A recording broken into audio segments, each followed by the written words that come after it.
Saludos a todos, hermanos y hermanas. Yo soy Padre Diego con el mensaje del Evangelio para el día de hoy, viernes 16 de abril. Vamos a empezar a leer a partir de hoy y durante toda la semana entrante el capítulo 6 del Evangelio de Juan. Hoy leemos los primeros versículos 1 al 15. En aquel tiempo Jesús fue a la orilla del mar de Galilea o lago de Tiberíades. Lo seguía mucha gente porque habían visto los signos que hacía curando a los enfermos. Jesús subió al monte y se sentó allí con sus discípulos. Estaba cerca la Pascua, festividad de los judíos.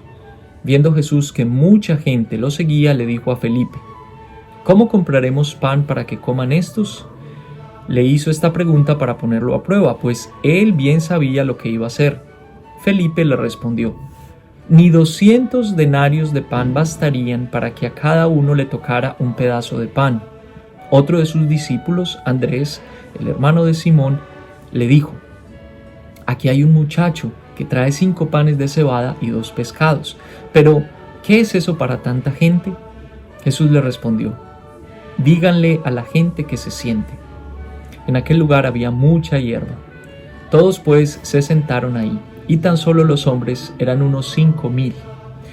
Enseguida tomó Jesús los panes, y después de dar gracias a Dios, se los fue repartiendo a los que se habían sentado a comer.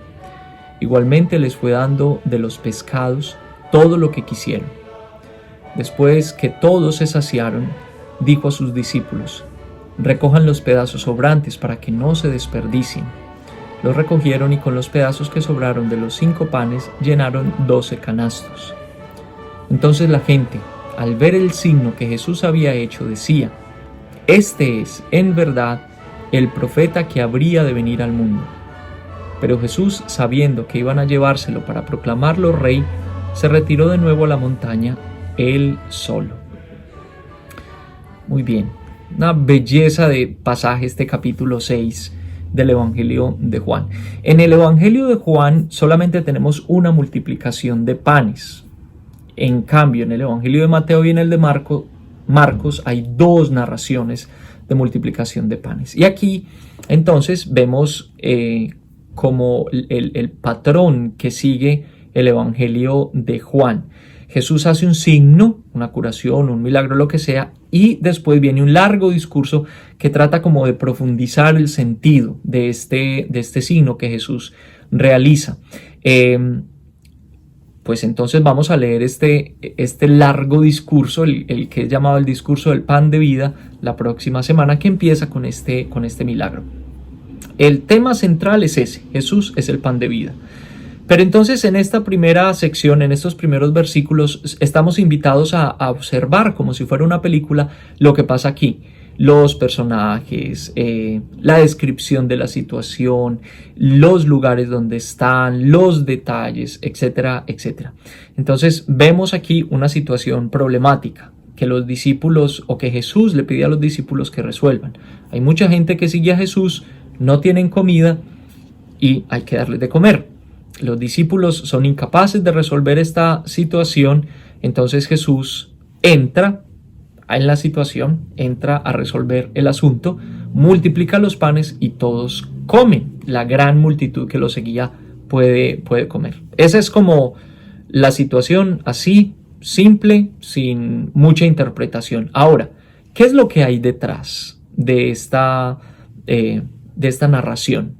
¿Cuál es el mensaje? ¿Cuál es la lección que Juan nos quiere presentar? Por supuesto, Juan está en la tarea de presentar a Jesús como el Mesías, el Hijo de Dios. Entonces no solamente quiere presentarnos como una anécdota. Ay, ¿se acuerdan cuando estábamos con Jesús y nos quedamos sin comida? No, aquí hay un mensaje, aquí hay un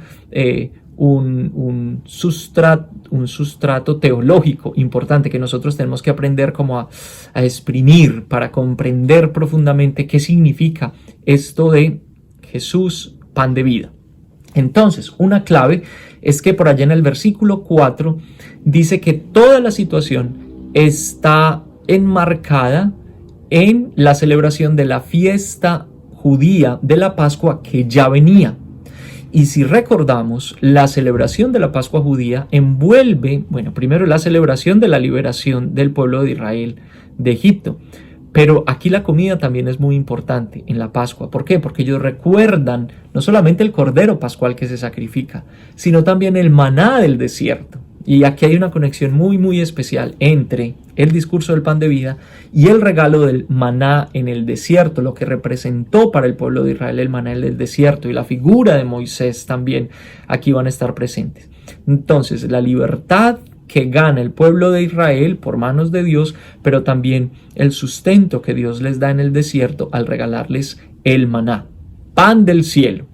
Entonces, este es claramente un discurso eucarístico. Aquí tenemos un texto eucarístico que tiene unas referencias muy claras a la celebración de la Eucaristía y sobre todo a lo que significa la Eucaristía, Jesús, pan de vida. Vamos a leer entonces nuevamente este evangelio.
Yo quiero invitarlos entonces para que utilicemos la imaginación. Como San Ignacio de Loyola nos propone en las meditaciones, en los ejercicios espirituales, que utilizando la imaginación nos metamos en el relato y seamos parte de él. Puede ser uno de los discípulos o una persona de la multitud, sea usted quien quiera ser. Pero volviendo a leer este texto, nos metemos en la película y observamos lo que va pasando, los detalles, casi que sentir el contacto con el césped, recibir el pedacito de pan y el pescado, escuchar las palabras de Jesús, sentir el viento, etcétera, etcétera, para que usted vaya como metiéndose en el ambiente y la próxima semana, cuando profundicemos en el mensaje del texto, pues podamos sacar una enseñanza bien profunda, bien consistente. Una nota final. Ayer decíamos que Dios no da su espíritu con una medida como estrecha, que Jesús no entrega el regalo del espíritu así con una medida pequeñita. Lo mismo podríamos decir de la Eucaristía, que es un regalo que nos entrega plenamente la vida de Jesús. Y a mí me parece increíble y es una cosa que yo he tratado de entender con mi razón, pero cada vez tengo que volver más al corazón también para comprenderlo de una manera más profunda, que en una pequeñita hostia yo estoy recibiendo la plenitud de la vida resucitada de Jesús. ¿No les parece eso increíble? Muy bien, hermanos y hermanas, un cafecito para este día y nos veremos el lunes siguiendo este Evangelio de Juan en el capítulo 6. Un abrazo para todos, feliz fin de semana y que la bendición de Dios nos acompañe, Padre, Hijo y Espíritu Santo, descienda sobre ustedes y los acompañe siempre. Salud y chao, chao.